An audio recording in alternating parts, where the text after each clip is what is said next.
Buenas tardes. Sesión pública de la Real Academia de la Mar para proceder a la exposición de la conferencia Nootka y la presencia española por tierras de Alaska, a cargo del académico de número don Marcelino González Fernández. Excelentísimos e ilustrísimos señores, excelentísimas e ilustrísimas señoras, señoras y señores, sean bienvenidos a este acto organizada gracias a los buenos oficios de la Asociación Española de Ingenieros Navales, a la cual reiteramos nuestro profundo agradecimiento. Voy a proceder a presentar a don Marcelino González, que casi no lo conozco de nada, porque don Marcelino González Fernández, que es capitán de navío retirado de la Armada, me recuerda un cuento gallego que decía siempre, igual que nos, pues igual que nos. Esto es un polígrafo, cosa que en la Armada me parece que desde don Julio Guillén Tato no se daba. Es un señor que le da a todo. Es pintor, es especialista en filatelia y escribe todos los meses un artículo. Este mes, por ejemplo, ha escrito sobre todos los sellos de cosas aeronáuticas, y el helicóptero de la Cierva incluido. Estuvo en la escuela del 61 al 66. Nosotros dos que estamos aquí estuvimos del 62 al 67. Él salió al Fred de Navío en Barcelona, en la Semana Naval de Barcelona, en una memorable ocasión. Después mandó el SIL, igual que nos, porque yo también mandé el SIL. Y mandó la Vencedora, ahí me equivoqué yo, que me tocó la Diana. Y después mandó la escuadrilla de Dragaminas. Estuvo destinado en Holanda en los diseños del Patiño, del Galicia y de la fragata de los 90. Hizo el curso de Roma de Nadescol y estuvo destinado en Nápoles en el cuartel general DAF South. Y también estuvo aquí en el cuartel general de la NATO en Retamares. Y después ya en destino de la reserva fue segundo del Museo Naval. Y no he dicho lo más principal, que es de Ferrol. Bueno, es exactamente de Narón, pero como si fuera de Ferrol. Y don Marcelino, tienes la palabra. Pues muchas gracias, Pepe, por las palabras de presentación. Señoras y señores, muy buenas tardes. Y a los que vayan a ver esto por las redes sociales, pues buenos días, buenas tardes o buenas noches, según cuando lo vean.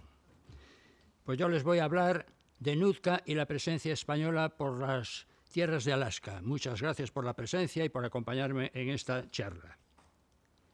En la segunda mitad del siglo XVIII hubo exploradores españoles que estuvieron por el litoral noroeste de América.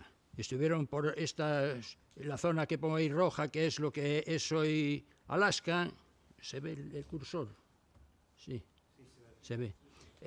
Alaska, lo que hoy es Alaska, también estuvieron por aquí, por la Columbia Británica, hoy es Canadá. Ahí vieron una isla pequeña, Nootka y demás.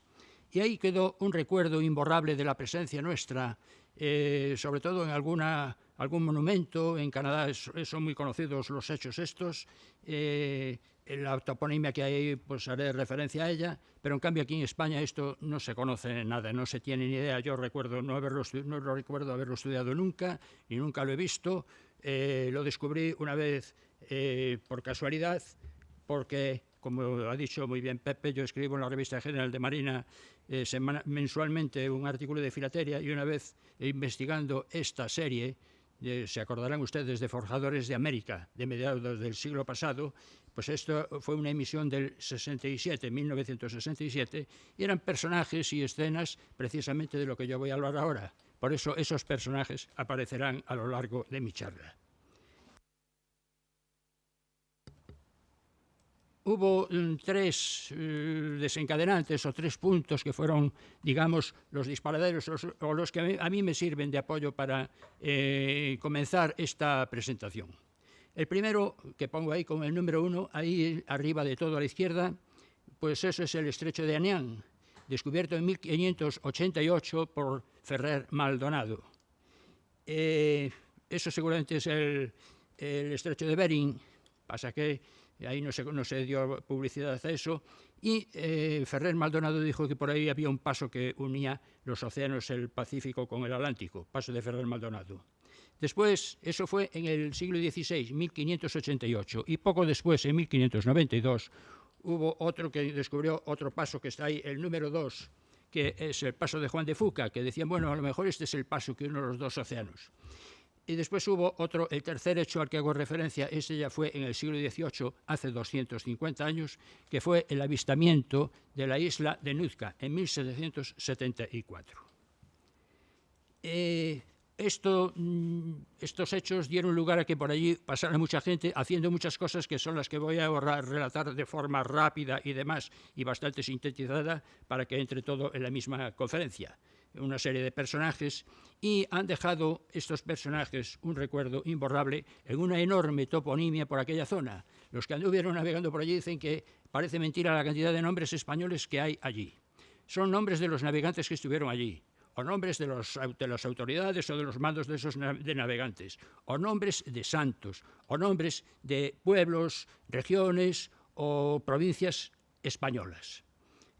Bueno, eso es lo que está marcado ahí, es la zona de la que voy a hablar, pero todo el occidente americano está lleno de eso. Está San Francisco, San Diego, y Santa Mónica, Monterrey, etcétera, etcétera.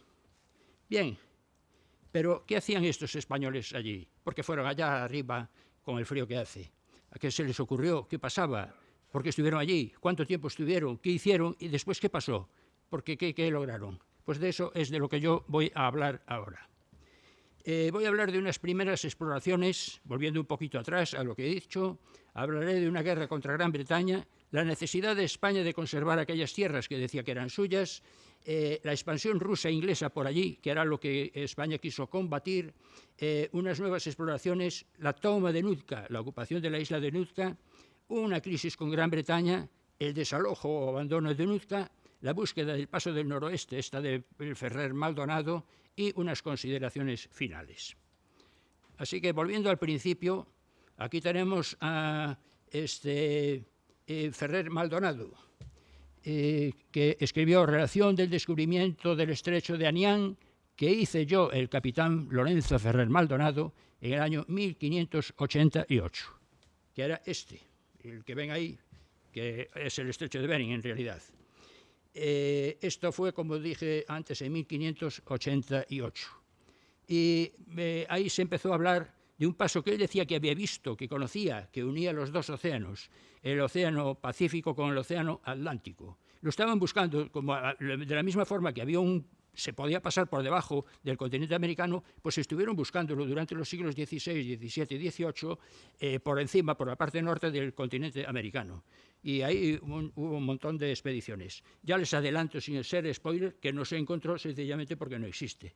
Pero bueno, así andaban. Poco tiempo después, en 1592, un griego al servicio de España encontró otro canal, otro paso, y dijo, bueno, pues a lo mejor ese es el paso que estamos buscando. Es el paso de Canal de Fuca, que lo ven ahí abajo. Está cerca de... esta es la isla de Vancouver, esto es Estados Unidos, esta es la línea de separación hoy de Canadá con Estados Unidos, aquí está la ciudad de Seattle, y la otra parte de la que estamos hablando, que es Alaska, es un estado de Estados Unidos que está separado, que anda por ahí arriba. Bueno, pues ese es el paso de Juan de Fuca. Bien, a estos dos descubrimientos, pues España primero no les dio mucha importancia, pero también se los cayó, porque tenían importancia estratégica, no querían que se enteraran otros para hacerles la competencia. Esto se pasaba mucho antes con los descubrimientos geográficos, se mantenían en secreto. Y ahí se quedaron. Y España tampoco le prestó mucha atención porque por aquella época teníamos unos intereses más inmediatos y más importantes en el Pacífico, cerca del Ecuador, en zonas más templadas, no hacían tanto frío como por allá arriba. Ya Legazpi, bueno, Magallanes había llegado ya a las Filipinas, allí se había muerto. El Cano había regresado, había pasado por las Molucas, había regresado con muchas especias. Se había descubierto también las Marianas, las Carolinas, las Palau. Ya Urdaneta ya había encontrado la ruta de tornaviaje para regresar de Filipinas a América, que era imposible hasta entonces por culpa de los fuertes vientos contrarios, hasta que encontró una ruta subiendo muy alto. Entonces, pues, estaban ahí y se olvidaron un poco de aquello, de lo que había descubierto estos dos personajes. Pero hubo una llamada de atención. porque España se vio envuelta en una guerra, en la guerra del asiento de la oreja de Jenkins, en la que en una de las fases de esa guerra los británicos intentaron apoderarse, hacer una tenaza en Centroamérica para cortarla y de esa forma dominar de ahí para abajo Sudamérica. Si llegan a tener éxito, hoy en Sudamérica se hablaría inglés en vez de hablarse español. Los que fueron por ahí fueron Vernon, que atacó por el Atlántico, y Anson iba a atacar por el Pacífico. Los dos hacían ahí la pinza y se conseguía el resultado que he dicho yo. Pero a Vernon se encontró con Blas de Lezo, la horma de su zapato, que lo puso de patitas fuera, lo largó para su tierra con el rabo entre las piernas. Anson, que tuvo que pasar por el cono sur, vamos, por la parte sur de América, pues perdió varios barcos, llegó con otros hechos polvo, llegó a Centroamérica, pero ya a Vernon le habían dado para el pelo, entonces Anson lo que hizo fue marcharse. Y volvió con un solo barco, de los 7, creo recordar que llevaba, y navegando hacia Occidente. Tuvo la suerte de que se encontró por el camino con un galeón de Manila, la Covadonga, que iba forrada, entonces él se forró. Además, hizo un informe diciendo que España, que era dueña de toda esa zona de por ahí, la tenía un poco desguarnecida, un poco abandonada, que ahí se podía hacer lo que fuera si uno era capaz de llegar ahí, porque claro, las distancias eran enormes. Y eso a España se le abrieron los ojos, dijo, aquí hay que hacer algo, porque necesitaba explorar, cartografiar y defender las costas. España se dio cuenta. Y además eso se lo vino a demostrar al poco tiempo otra guerra contra Inglaterra, una guerra por una lucha colonial más bien, que fue la Guerra de los 7 años, en la que en algún momento en manos de los británicos cayeron las capitales de las islas de Cuba y de Filipinas, La Habana y Manila. Volvieron después a manos españolas en el Tratado de Paz, pero a cambio de otras muchas cosas. Y ahí se dieron cuenta, porque en La Habana, por ejemplo, a raíz de esto, hicieron el gran castillo de La Habana, de la Cabaña, que no existía, y los ingleses se habían puesto en la Cabaña para atacar al Morro. Y entonces España se dedicó a fortificar muchos sitios y muchas cosas, y además ahí al final de esa guerra se dio cuenta, o le llegaron noticias, de que por el noroeste americano, costas que consideraba españolas suyas, estaban rusos por ahí metidos y estaban también británicos haciendo negocios o intentando hacer negocios, y España consideraba que eso era suyo. Los rusos, el primero. Hay Pedro I, el grande zar de Rusia, de 1721 a 1725, pues mandó a un explorador, un tal Vitus Bering, que fuera a explorar por allí, y el Vitus Bering pues descubrió un estrecho, que aquí sí ya le quedó el nombre. No se podía haber llamado Anián, pero no lo callaron, se lo dijeron, le dieron publicidad, y entonces el estrecho se llama Estrecho de Bering. Poco después, Catalina II la Grande, zarina de Rusia, de 1762 a 1796, hizo nuevas exploraciones por la parte norteamericana. Hay que ver que Alaska y Siberia están muy cerca. Hay que tener en cuenta que estas distancias que ahí parecen muy grandes es el Polo Norte. En el Polo Norte los meridianos se unen, ¿no? La Tierra es redonda, por lo menos es lo que decimos los terraplanistas, ¿no? Pero eso lo dejamos aparte. Como la Tierra es redonda, las distancias ahí son pequeñitas. Y ahí Catalina la Grande tenía muchos intereses, tantos que el embajador de España en San Petersburgo avisó a las autoridades españolas, oiga, que los rusos están metiéndose por ahí y están pues metiéndose por la zona de Alaska, yo no veo esto, sí, por la zona de Alaska y por las Aleutianas. Y además los rusos lo que pretenden es hacer en la zona de Alaska, en la parte norte de América, no sé qué es eso, una nueva Rusia. Recuerdo que toda esa parte de América dependía de lo que hoy es México, que se llamaba Nueva España. O sea, era de Nueva España, pero ellos querían ir ahí a hacer una nueva Rusia. Por cierto, la parte esta de Alaska que marcó ahí, pues se le llamaba Nueva Galicia. Aquí era todo nuevo. Bien, pues eso era lo que había por parte de los rusos. Por parte de los británicos, estos venían del sur y lo que tenían era mucho interés en montar factorías de pesca y de pieles, porque era una zona muy rica en todas estas cosas, y abrir rutas comerciales con China y demás. España no estaba por la labor, no le interesaba esto, no lo quería porque decía que esas tierras eran suyas. El interés, muchos de los intereses que tenía esta gente eran lo que le llamaban el oro suave. El oro suave eran las pieles, sobre todo de nutria y de otros animales. También había focas, sobre todo crías de focas, y había otros mustélidos, y también luego había ballenas y había otros animales. Esto ocurría todo en los reinados de Carlos III y Carlos IV. Como digo, España no quería que anduviera por gente porque decía que las tierras esas eran suyas. Y se basaba en 3 argumentos. 2 eran un poco rancios, un poco viejos, pero bueno, era lo que tenía. Decía que uno de los motivos por los que esas tierras eran suyas lo basaba en unas bulas intercaetera, la primera y la segunda del Papa Alejandro VI, de 1493, al año siguiente del descubrimiento. ¿Dónde estaba la fecha? En estas, esto de intercaetera quiere decir para 2, fue el Papa con los reyes católicos, y decían que todas esas tierras de por ahí de América que se pudieran descubrir, que no estuvieran en manos de nadie, si las descubría España, eran para ella. Y además había hubo otro acuerdo al año siguiente, en 1494, que fue el Tratado de Tordesillas, que también lo ponían sobre el tapete, que fue firmado entre España y Portugal con el arbitrio del Papa, en el cual trazaron ese meridiano que ven ustedes por ahí, y que estaba 370 leguas al oeste de Cabo Verde. De acuerdo con esta bula, todo lo que estuviera al oeste de ese meridiano, que no estuviera descubierto, no fuera de alguien, era de España, le correspondía a España de descubrirlo, la parte de Levante a Portugal. Por eso Portugal se fue por el Índico y se fue por allá.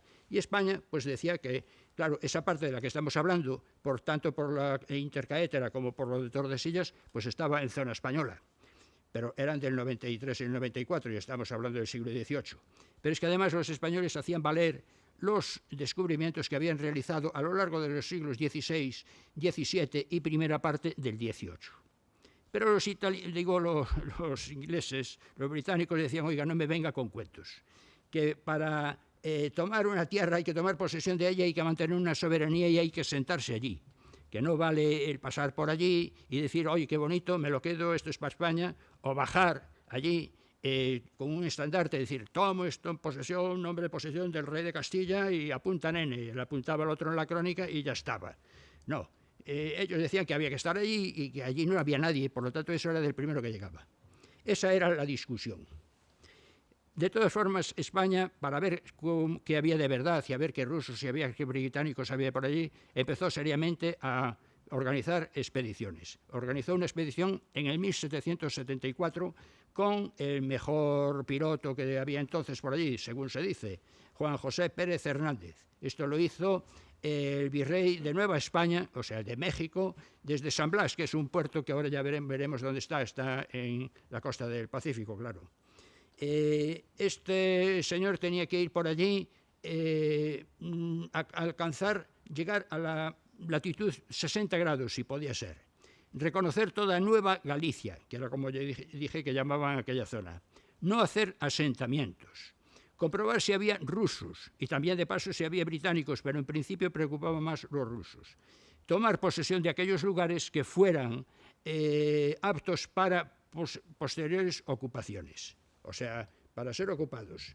Entonces, Juan Pérez, a bordo de la Santiago, salió a navegar y el 6 de agosto de 1764 avistó Vancouver por ahí arriba, y al lado de Vancouver vio una isla con un estrecho y tal y demás. A esa isla, poco después, James Cook, unos años después, que James Cook era un británico que hizo 3 grandes expediciones, porque por ahí andaba todo el mundo ya, este murió en la tercera expedición, se lo cargaron los indios, pues le cambió el nombre, le llamó Nuca a aquello. Ahora les diré por qué. Juan Pérez no desembarcó, siguió navegando hacia el norte, no llegó a los 60 grados, a los 55 dio vuelta, se quedaba sin víveres y demás, vio que no había rusos, vio que no había nada y regresó a San Blas, diciendo que sin novedad aquí estamos. La isla de Nootka es la que ven ustedes ahí, pequeñita, ahí a la izquierda, esta larga es Vancouver, Nootka está ahí abajo ven el paso de Juan de Fuca, más abajo Estados Unidos, a la derecha Canadá, y la ciudad de Seattle la tiene ahí abajo del todo. Ahí había la separación de la isla de Nootka de Vancouver, era Vancouver, que le dieron después el nombre, ya les contaré también por qué. Pues era el estrecho de Nootka y la ensenada de Esperanza. La isla era una isla pequeña de 534 kilómetros cuadrados. Su nombre se lo había dado Cook por el nombre de los nativos que había por Vancouver, que se llamaban Nukchaknuk. Pues Nukchaknuk pues quedó Nootka y ahí está, y ahí quedó. Bien, a partir de entonces los españoles llevaron a cabo una serie de acciones que les he dividido en 3 capítulos o 3 partes. Una primera parte hasta el 1784 es la número 1, que es la que está ahí marcada en azul, y que esta fue un reconocimiento de aquellas tierras para conocerlas, cartografiarlas y demás, y sobre todo para controlar el avance británico, controlar el avance ruso y mantener la soberanía por encima de todo. Después, de 1789 a 1796, es el punto 2, que fue la ocupación de la isla de Nootka, una crisis que ya les contaré, y después el abandono de la isla de Nootka. Y mientras ocurría esto, a partir de 1770, empezaron otra vez exploraciones parecidas a las primeras, pero estas ya no era para controlar a rusos o a controlar a británicos, era para cartografiar la zona, tener mejor conocimiento de todo aquello y encontrar el famoso paso de Ferrer Maldonado, porque todo el mundo se empeñaba en encontrarlo, todo el mundo llegaba convencido de que no existía, pero llegaba otra expedición y dice, yo lo voy a encontrar, y así estuvieron. Continuando con las expediciones, Antonio Bucareli, que era el virrey de Nueva España, o sea, de México, preparó otra nueva expedición en 1775. Esta le decía llegar a la mayor latitud posible, ya no ponía 60 grados, no, a lo más alto que puedan. Y dale que te pego, comprobar la presencia rusa y de paso la inglesa, pero la presencia rusa era la más importante. Y entonces se preparó esta expedición que tuvo lugar en el 1775. Fueron 2 barcos. Bueno, hubo otro barco, pero este era un barco pequeño que iba a llevar víveres a un presidio, entonces no lo cito aquí para no liarnos. De modo que iban 2 barcos al mando de Bruno Ezeta. Uno era la Nueva Galicia, que la mandaba el propio Ezeta, y otra era una goleta sonora que la mandaba Juan Francisco de la Bodega y Cuadra, llevando como segundo a un cartógrafo muy bueno, que era Antonio Mourelle. Estos subieron, se fueron por las tierras, fueron descubriendo cosas, aquello iba bien, pero tuvieron la desgracia que en algún momento determinado bajó gente a tierra a hacer aguada. Hacer aguada es buscar agua en un río, en pozos o manantiales, o si no, cavar pozos, porque sabían hacerlo para tener agua fresca, porque era el gran problema de los barcos cuando estaban mucho tiempo navegando, el agua se pudría y demás. Y a esa gente la mataron los aborígenes. Además, hubo problemas de algunas tormentas, problemas de escorbuto, falta de vitamina C, por no comer alimentos frescos y demás, y el barco, Ezeta tuvo problemas, entonces se quedó, bajó hasta Monterrey con su barco. El otro barco siguió con Bodega y Mourelle y continuaron, llegaron hasta 58 grados de latitud norte, no alcanzaron todavía los 60, pero descubrieron muchas cosas, hicieron muchos bautizos de tierras, tomaron posesión de montones de tierra, tomaron muchos datos y demás, y iniciaron el regreso en agosto. Y se fueron a Monterrey, donde estaba Ezeta, y allí se juntaron la escuadra otra vez, los barcos. Por cierto, Mourelle y Bodega llegaron muy enfermos y tuvieron que convalecer en Monterrey durante cierto tiempo, hasta que por fin, estando sanos, regresaron a San Blas en noviembre del 75. Esta fue una gran expedición en la que tuvieron problemas, las muertes de los que fueron a Ceraguada y después problemas de enfermedades, muertos de escorbuto, tormentas y cosas de esas, pero al mismo tiempo obtuvieron muchos datos, hicieron muchos levantamientos cartográficos e hicieron muchas cosas y descubrieron muchas tierras y demás, como he dicho, pero como España se ordenó que aquello se mantuviera en secreto, pues a ellos no les cupo la gloria de poder decir, pues yo he descubierto esto y tal, porque había que callarse, era la orden. Y ahí se quedó en el anonimato. Aunque Mourelle era un hombre que navegó después mucho, él mandando barcos, porque al principio era piloto, pero luego ascendió a oficial de cuerpo general y hacía grandes diarios. Además, redactaba muy bien, y se conservan en el Museo Naval, los hay copias por lo menos, y hizo un gran diario de este viaje. Y aunque era secreto, no se sabe cómo, cayó en manos de un escritor británico que lo tradujo, y se dice que lo usó James Cook cuando después anduvo por allí. Que, por cierto, Mourelle ascendió gracias a lo que hizo por ahí y demás. Bien, se preparó otra nueva expedición, para repetir.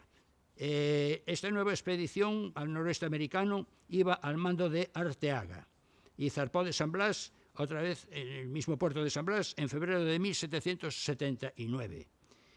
Iban dos fragatas. En una fragata, que era la Princesa, la mandaba el propio Arteaga, y la otra fragata, que era la Favorita, pues la mandaban los de antes, Bodega y Cuadra, llevando como segundo a Antonio Mourelle, que ya eran unos expertos en aquellos parajes.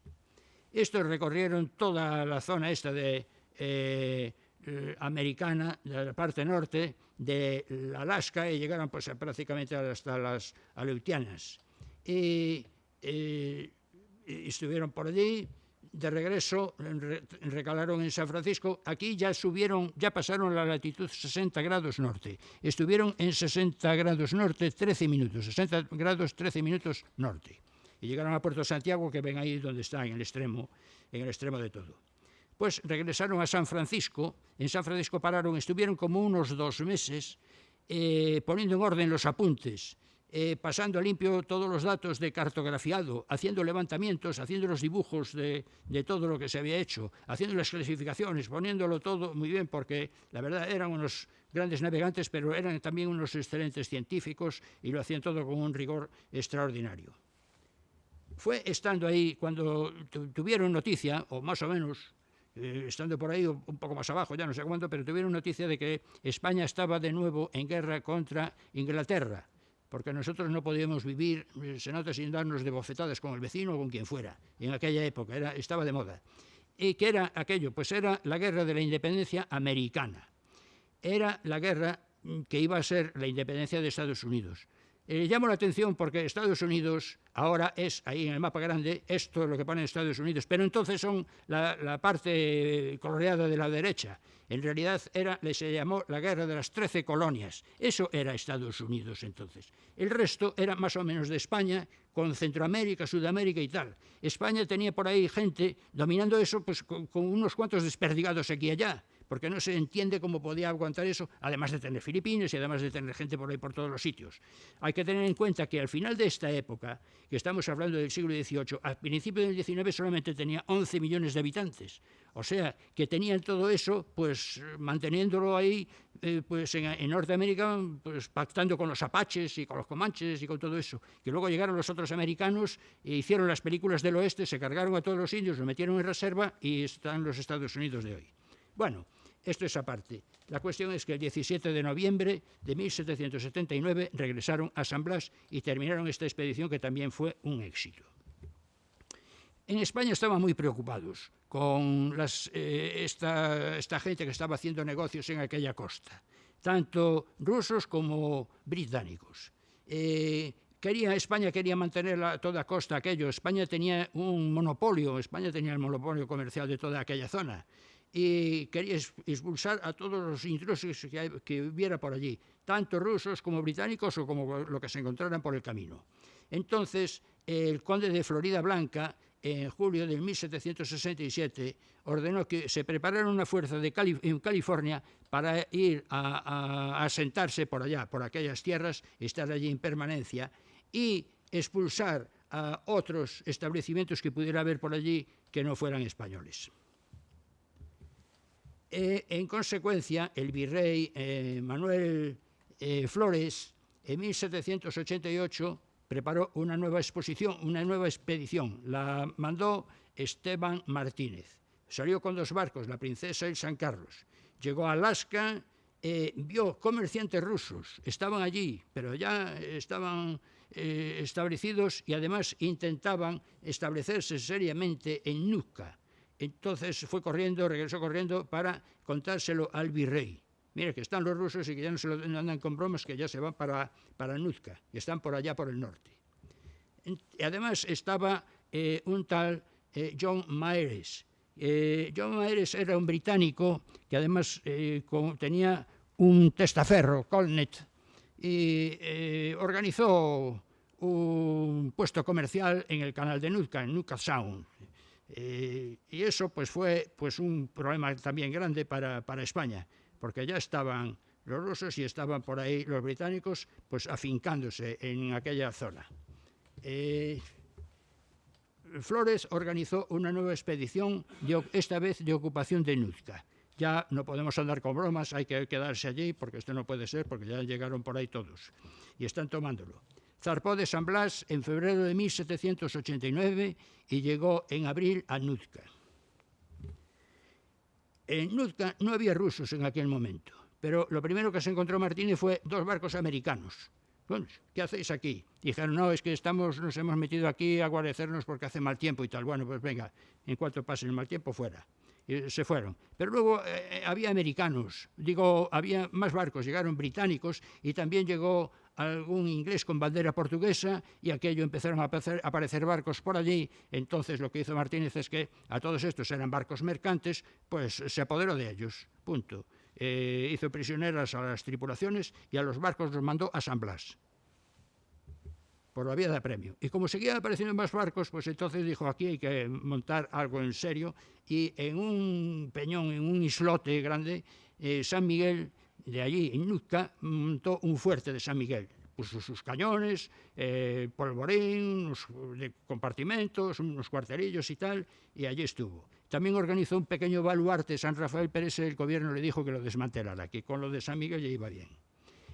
Alegando Martínez los derechos que tenía España, porque esta tierra había sido encontrada hacía unos años, entonces era española, pues él le quiso dar cierta relevancia al demostrar que era española. Entonces, en medio delante de todos los que había por allí, porque había ya rusos, había británicos, había gente que estaba viviendo por allí, por las tierras aquellas, además de confiscarles las casas, confiscarles los terrenos, confiscarles los negocios, confiscarles todo, lo que hizo fue declarar la soberanía de España.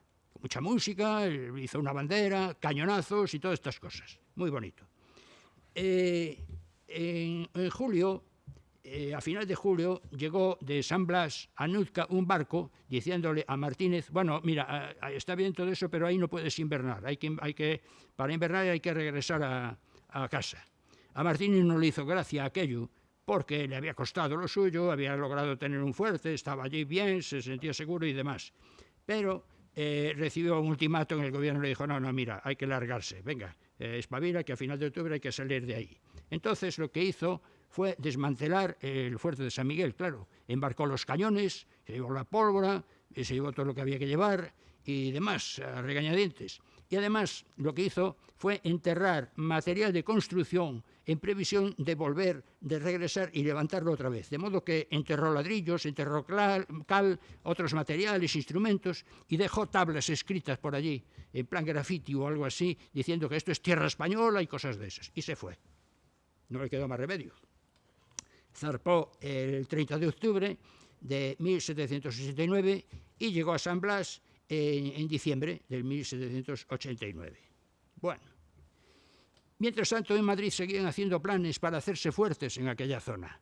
Seguían preocupados por el avance ruso y británico.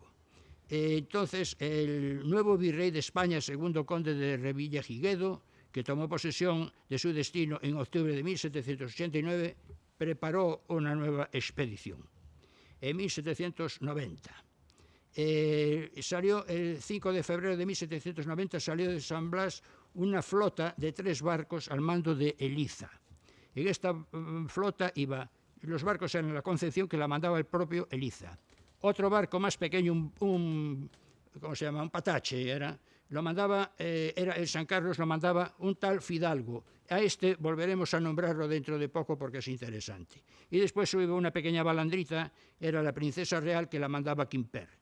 Y iban a transportar fuerzas de California, aquello que había dicho Florida Blanca, de llevar un destacamento allí a ocupar aquello en fuerza y demás. Aquí ahora cuando pensamos en destacamento la gente piensa, bueno, serían 200 hombres, 500, 1000, 1500, tal. No, fueron 76, porque era lo que había. Porque ya digo, España tenía gente por todos los lados, pues tenía unos poquitos en cada sitio, no daba para más. Y allí fueron los 76 hombres que eran primera compañía francesa de voluntarios de Cataluña, que luego cuando pasó por allí Malaspina, sus dibujantes, Brambilla y demás, dibujaron unos tíos, soldados, y dijeron, estos tíos tan raros con una barretina en la cabeza. Pues sí, claro, es que eran de Cataluña, y eran los que están ahí. Pues allí se fueron. La misión era reconocer la zona, comprobar la existencia de rusos y británicos. Ya se sabía que estaban por allí, a lo mejor se escondía, pero por allí estaban ya. Asentarse en Nootka, o sea, volver a Nootka y asentarse. Supongo que recogerían lo que había dejado Martínez enterrado, lo desenterraron y a hacer otra vez el fuerte. Porque fue lo que hicieron, levantaron otra vez el fuerte, lo pusieron con cañones, pusieron polvorines, nuevos barracones, etcétera, etcétera. Y el 24 de marzo llegó... que pone aquí, que no me acuerdo, llegó... cuando llegó vio que no había por allí nadie extraño. O sea, él llegó para montar eso, pero no encontró ni rusos ni británicos. Allí no había nada. Él reconstruyó San Miguel, como digo yo, y bueno, empezaron nuevas exploraciones. Estaba aquello tranquilo. Entre las nuevas exploraciones está lo que le dije yo antes, les hablé de Fidalgo en el San Carlos. Este señor se fue con su barquito, el Patache, por ahí por el norte de todo, se metió entre unos canales y encontró un puerto ahí metido entre unos canales estrechos, un puerto muy bueno, un buen tenedero, y le llamó Puerto Valdés, Valdés en honor del superministro de Marina de entonces, Antonio Valdés. Luego el nombre se conserva, lo que pasa que los británicos a veces la S la cambian por Z y a veces la Z por S. Y aquí Valdés y González. Bueno, pues ahí está Puerto Valdés o Valdez Harbor, como dicen ellos, que para eso hablan inglés. Y ahí vio que, luego andando por esa zona, que había muchos rusos, pero además estaban ya asentados perfectamente y estaban ahí todo el año. Lo que hacían era que de mayo a agosto pues cazaban ballenas, lobos marinos, nutrias, cuando había focas, y las crías de focas y todos estos bichos. Y el resto del tiempo, pues ciervos, o bueno, los equivalentes de los ciervos que hubiera por allí, osos y otros bichejos. Bien, y tenían un buen comercio y ahí estaban asentados. Mientras pasaba todo esto, recordarán que Martínez había echado a todo el mundo, les había confiscado las casas, los barcos, las tierras, los había echado de patitas a la calle, había llegado, porque cuando Martínez se fue a San Blas, llevó en los barcos a todas las tripulaciones de los barcos prisioneros, porque los barcos los había mandado antes. Pues claro, estos fueron a Inglaterra, el John Maheres o su testaferro levantaron la voz. Allí se dijeron mentiras, pero cosa lógica en estos casos, que si nos dejaron en la calle, que si nos quitaron los barcos, que la pérdida de dinero fue terrible, nos dejaron sin propiedades, nos dejaron esto, nos dejaron lo otro, y estos fueron a Londres protestando, pero vamos, poniendo el grito en el cielo. Y entonces empezó a preguntar a España y a tomar cartas en el asunto y demás, a ver qué pasó ahí. Claro, entonces no había internet, no había nada de eso, pero cuando llegaba esto, pues lo tomaban en serio. Y el conde de Florida Blanca, pues se quejó, dijo, oiga, que me están protestando ustedes, eso es tierra, eso es nuestro, ¿qué dicen ustedes? Dejen de quejarse, que la zona de Nootka y esto corresponde a España por los argumentos que ya habían expuesto tropecientas veces. Pero como las protestas seguían, pues entonces lo que hizo Florida Blanca, decirle al embajador que se quejara ante los británicos, que ya estaba bien, que reconocieran de una vez por todas que aquello era de soberanía española y que los británicos allí no tenían nada que hacer, que tenían que marcharse. Entonces el embajador, pues obedeciendo, presentó las quejas ante el gobierno inglés. Dicen que se oyeron por allí gritos y carcajadas y berridos por ahí, por todos los sitios, porque los ingleses les decían, pero oiga, qué tonterías dicen ustedes, eso es nuestro y demás, y que déjense ustedes de esos argumentos que dicen de posesión, de la intercaétera y tratado de Tordesillas, que eso donde queda, y lo demás tampoco. Ahí estamos asentados, ustedes nos han causado un gran problema y esto pide una satisfacción. Se produjo una crisis. Esa crisis fue subiendo y se declararon la guerra. España dijo, hombre, tampoco iba a ponerse así, hombre, esto ya de la guerra. La verdad que la guerra no le interesaba a nadie. España había salido de unas cuantas, Inglaterra también, pero Inglaterra es dura y bueno, y se pusieron a negociar. Entonces se empezaron a negociar, pero mientras tanto se prepararon escuadras. Los británicos prepararon una escuadra muy fuerte y España otra, al mando de José Solano, el marqués de Socorro, el que había llevado tropas cuando Bernardo de Gálvez andaba ayudando a los independentistas americanos, y estuvieron por ahí, por la zona de Finisterre, por toda esa área, por si los británicos venían a hacernos alguna trastada a las costas de la península. Los ingleses tenían preparada la escuadra, pero afortunadamente pues se solucionó por la vía diplomática. Hablando, se entiende la gente de vez en cuando, y aquí, como digo, a nadie le interesaba la guerra, y el 28 de octubre de 1790 España firmó con Gran Bretaña el convenio de San Lorenzo el Real, lo que se llamó la primera convención de Nuca. Hubo 3 convenciones, esta fue la primera. En esta España cedía parte de los derechos, al menos parte de los derechos que ella decía que tenía, porque los británicos decían que no tenía ninguno. Pero entre otras cosas, España lo que tuvo que devolver fue devolver los edificios, devolver los buques apresados, devolver los bienes que había confiscado, devolver todo, y ya se pensaba en indemnizaciones a los propietarios por los quebrantos ocasionados con estas pérdidas durante tanto tiempo. Y además se organizó una comisión para decidir de una vez por todas a ver qué cosa o hasta dónde llegaba la zona española y dónde empezaba la zona británica.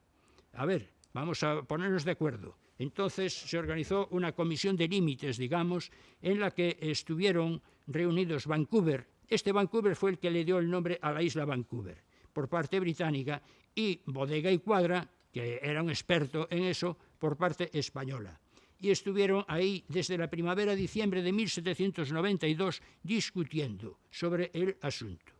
No llegaron a ningún acuerdo, pero se llevaron muy bien, se hicieron muy amigos, y dice la historia, o por lo menos dicen las crónicas, que gracias a su amistad, a su buen hacer y demás, se evitó posibles guerras o que la crisis subiera de tono y aquello se fue apaciguando.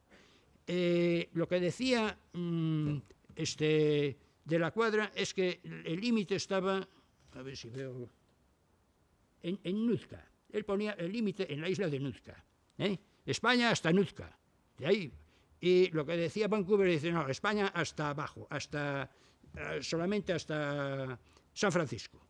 Claro, o sea, era inaceptable por un lado o por el otro, porque era terrible. Reconocer media costa, pues que no era que no le correspondía a España. España decía que era todo. De todas formas, y como cosa curiosa, no sé si lo ven ahí en la transparencia, a la isla esa verán que ahí le llaman Isla de Cuadra y Vancouver, porque ese fue el nombre que se le dio precisamente por estar ahí en esa reunión de límites. Ese fue el nombre. Después los británicos se encargaron de borrar, porque eso lo hicieron con bastante frecuencia, el nombre español, el de Cuadra, y por lo tanto hoy esa isla se llama de Vancouver, nada más, que viene del otro. Bien, esta fue lo de la primera convención. Después hubo una segunda convención que se firmó en 1793, siguiendo con lo anterior, indemnizaciones y demás. Y aquí se decía que todo se había llevado amistosamente y tal, y todo muy, muy equitativo y demás, pero España tuvo que pagar la friolera de 210.000 pesos fuertes, que debía de dar para unas buenas cenas. Peso fuerte o real de 8, que eran esos reales, los que eran prácticamente como moneda de uso corriente en Estados Unidos y sobre todo en China, que le ponían un troquel, el famoso real de 8, pues 210.000 pesos fuertes. Le salió la broma por un pico. Y después hubo otra tercera convención de Nootka en marzo de 1794, pero esta ya fue para hilvanar los flecos que quedaban sueltos y todo. Ya fue muy pacífica y ahí decía que ambas partes podían comerciar en Nootka, que era de libre acceso a la bahía de Nootka, todo el mundo podía ir por allí, podía comerciar y tal. Ahora, la fortificación española tenía que ser evacuada y se decía que estaba prohibida la construcción de establecimientos permanentes en la isla. Bueno, España, viendo la situación, viendo lo que había pasado, viendo cómo estaba aquello y demás, pues decidió largarse. De modo que el 2 de abril de 1795 arrió la bandera, recogió los cañones, recogió todo, desmanteló todo, arrió la bandera y se marchó. No hizo más que arriar la bandera, izaron la bandera los británicos y ahí se quedaron. Como se había dicho en este tratado que aquello era libre para los dos y que se podía hacer comerciar y que era libre la navegación y demás, el virrey de Nueva España, con muy buen juicio, dijo, bueno, pues ya que ha quedado esto en la tercera convención, pues vamos a hacerlo. De modo que cada 6 meses vamos a mandar un barco allí, hace acto de presencia, la diplomacia de las cañoneras que se le llama, o lo que sea, nos dejamos ver y tal. Y muy bien, fue un barco en 1796 de San Blas a Nootka y regresó. Y ya no volvió ningún barco más. Adiós, muy buenas. A partir de ahí, Nootka cayó en el olvido y nunca más se supo. Entonces, ahora España estaba metida por allí en otros jaleos, como le dije, que era la tercera parte de las exploraciones, que era buscar el mítico paso de Ferrer Maldonado que seguía burgando en la cabeza de todos. Lo que había dicho este señor, este chico, en el siglo XVI, que había un paso. Pues allí hubo un montón de gente y exploraciones en los siglos XVI, XVII, XVIII y XIX, y ahí pongo una serie de nombres y demás, que no vamos a leerlos, pero anduvo todo el mundo por ahí. Entre los que estuvieron por ahí estuvo Malespina, aquel que hizo aquella gran expedición científica de 1789 a 1794, un italiano al servicio de España, con dos barcos, las 2 corbetas Atrevida y Descubierta, perfectamente preparadas para esta expedición, como barcos laboratorios. Y estuvo por ahí, por encargo, y fue a buscar el paso de Ferrer Maldonado. Y dijo que no lo encontró. Bueno, en 1792, 2 goletas, la Sutini y Mexicana, con una expedición desgajada o separada en parte de la de Malaspina, al mando de Alcalá Galiano y Cayetano Valdés, fueron a recorrer la zona a ver si encontraban el paso de Ferrer Maldonado. Dice que se convencieron de que no existía. Pero eso de que se convencieron no servía de nada, porque luego seguían otros buscándolo. Aquí en este sello aparecen las goletas Sutil y Mexicana y un volcán que aparece al fondo que se llama San Elías, porque allí los nombres españoles están a la orden del día. Y el paso este de Ferrer Maldonado, pues lo fueron a buscando otros muchos, pero también españoles y, como hemos visto, y británicos, y ahí por ahí anduvo el propio Vancouver, anduvo buscándolo, Mackenzie, John Franklin, Robert McClure, John Port, mucha gente. Precisamente el John Franklin, fue con una gran expedición que nunca más se supo. Bueno, se supo con el tiempo, porque los encontraron de todos los cadáveres, se habían muerto de una mezcla de inanición, frío, escorbuto y varias cosas. Estaban todos cadáveres, pero tardaron años en encontrarlos. Y así se acaba esta historia. Hoy el norte de América ha sido cruzado de muchas formas, andando con perros, con no sé qué, barcos a la deriva, en avión, en globo, no sé qué, pero no ha sido cruzado navegando un barco. Si fue atrapado en los hielos. Ahora, a lo mejor con el deshielo, estuve mirando y puede que en el verano pues se pueda pasar en algún momento navegando, pero hay que ir con mucho cuidado porque de pronto pueden aparecer hielos y aquello se puede convertir en el rosario de la aurora porque el barco se puede quedar apresado por los hielos. Pero, en fin, eso es lo que hay.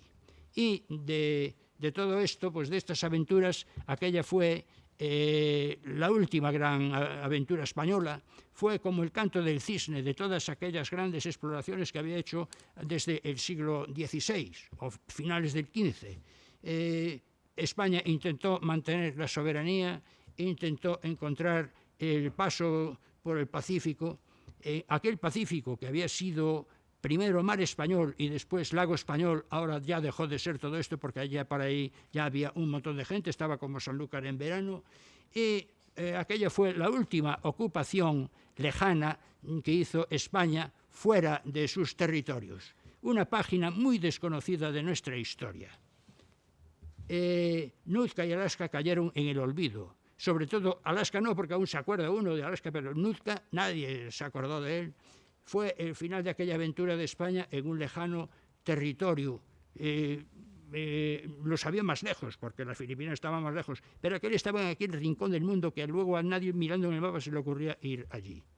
Y de todas formas es muy recordado, porque si uno mira todo ese mapa, toda esa costa, del sur al norte, está llena de nombres españoles, montones, y los que han navegado por ahí lo saben, y además salen en los telediarios y salen cuando pasa por ahí alguna catástrofe o algo, San Francisco y todo eso. En fin, esto es ya, toca al final mi presentación. En cuanto termine aquí, ustedes se van a olvidar de Alaska y total, esto ha sido un rollo y como total no sirve para nada, pues adiós, muy buenas. Pero les voy a dar 3 apuntes que seguramente van a facilitar que les persista un poco más en la memoria todo este ladrillo que les acabo de largar. La primera es esta. Preguntarán ustedes, bueno, ¿y qué hace ahí Los pájaros de Hitchcock?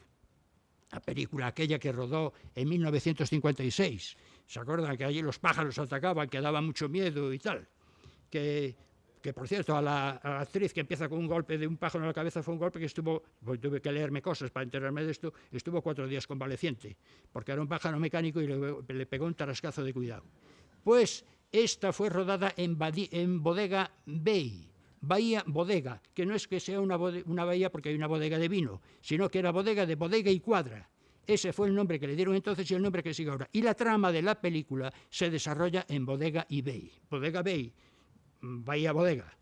O sea, el sitio de la trama se desarrolla en el mismo sitio del rodaje, le dan el nombre, ahí es el argumento, y es en honor del Bodega y Cuadra, el que estuvo después en Vancouver con el otro, ahí discutiendo durante meses sobre los límites que no llegaron a un acuerdo, pero se llevaron muy bien. Otra cosa, les dije antes, les hablé de que se había fundado o establecido un puerto, Puerto Valdez, les hablé yo antes, al norte de todo, Puerto Valdez. Esto, que era el nombre, era Valdez Harbor, y había sido dado el nombre, era Valdés, que era el nombre del ministro de Marina. Bueno, pues en Valdez Harbor o Puerto Valdez, un petrolero con ese mismo nombre que salía de allí del puerto, el Exxon Valdez, pues tuvo en 1989 la desgraciada idea de arrastrar la barriga por el fondo, pegó una encallada y vertió, dicen que unas 40.000 toneladas, además metidas ahí unos canales de una riqueza ecológica enorme y causó un verdadero estropicio. Eso sí que lo recordarán todos, porque lo mismo que nos decían del Urquiola y todos, pues cuando fue lo del Prestige siempre salía a colación el Exxon Valdez, no fallaba. Y ahí lo tienen. Y la última imagen que les traigo seguramente la recordarán por lo menos los más viejos del lugar, que es esta. Miguel de la Cuadra Salcedo. Este es el atleta aquel que había batido récords lanzando la jabalina desde la cintura, que luego no se los quisieron reconocer, que era presentador de televisión, aventurero, que hacía lo de el Curraicán y el pájaro Quetzal y todas aquellas cosas. Pues este, Cuadra Salcedo, es de la familia descendiente de la de Francisco de la Bodega y Cuadra, el de los pájaros de Hitchcock, que por ahí quedan enlazados. Y ahora sí que ya termino, señoras y señores. Muchas gracias por la atención prestada. Esto es todo.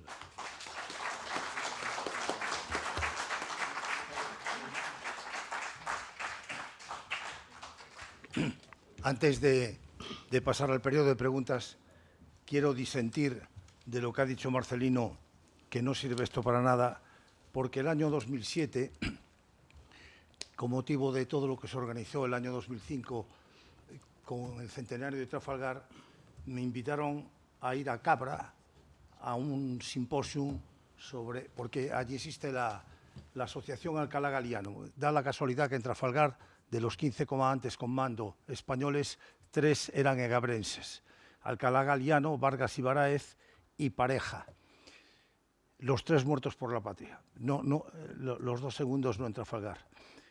Pero allí nos dio una soporífera conferencia, no como Marcelino, que se ajusta perfectamente al tiempo, un abogado español establecido en Vancouver.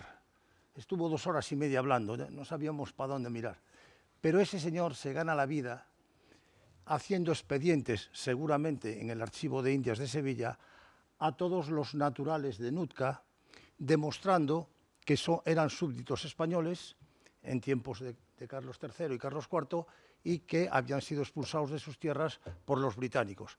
Una vez que conseguían esos certificados españoles, se iban al gobierno canadiense y el gobierno canadiense les regalaba no sé cuántos cientos de metros cuadrados o ferrados, como decimos en Galicia, para que cultivasen y les resolvían la vida. Por lo tanto, sí que sirve saber lo que fue Nootka. Y con esto tienen ustedes la palabra, el que quiera empezar con el turno de preguntas. Esto